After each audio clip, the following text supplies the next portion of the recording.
कर्जबाजारीपणा, सावकारी, बँकांनी जप्त केलेल्या त्यांच्या जमिनी यातून झालेल्या आहेत। हे काय देवेंद्र फडणवीसना माहीत नाही? माहीत असायला पाहिजे ना। योग्य वेळ कधी आहे? घराघरामधला कर्ता पुरुषाच्या जीवनाचा दिवा विझल्यावर तुम्ही करणार आहात का? तुम्ही निवडणुकीच्या तोंडावर कर्जमाफी करून प्रेताच्या टाळूवरचे लोणी खाणारे लोक आहात, एवढंच मला म्हणायचं आहे।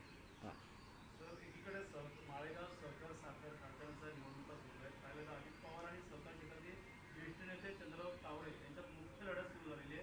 एकीकडे तुम्ही अनेक भ्रष्टाचार काढले कारखान्यासंदर्भात आणि आता हा माळेगाव साखर बघा, अजित पवारांसारखा राज्याचा अर्थमंत्री, जो विक्रमी वेळेमध्ये अर्थमंत्री झालेला, अर्थमंत्रीपद त्याने भूषवलं आहे विक्रमी वेळेत, ते त्यांच्या गावातल्या एका साखर कारखान्याच्या निवडणुकीत गेल्या 15 दिवसापासून ठाण मांडून बसलेले आहेत। सर्व प्रश्न वाऱ्यावर या राज्याचे, आणि त्यांना इतर कोणत्याही राज्याच्या कामासाठी द्यायला त्यांच्याकडे पैसे नाही आहेत। ठणठण गोपाळा। पण माळेगाव सहकारी कारखान्याचं चेअरमन मी झालो तर मी 500 कोटी रुपये सरकारकडनं घेऊन येईन असे ते बोलले आहेत। 500 कोटी रुपये हा लहान आकडा नाही आहे। कोणाचे लुटणार तुम्ही तिजोरीतले?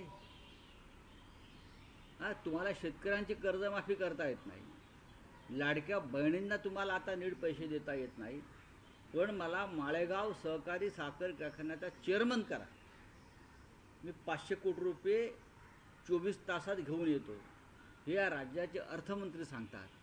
गावातल्या एका साखर कारखान्याच्या निवडणुकीत हे राष्ट्रीय नेते, बरं का, त्यांच्या पक्षाचे, हे त्यांच्या पक्षाचे राष्ट्रीय नेते अजून गावातच फिरत आहेत।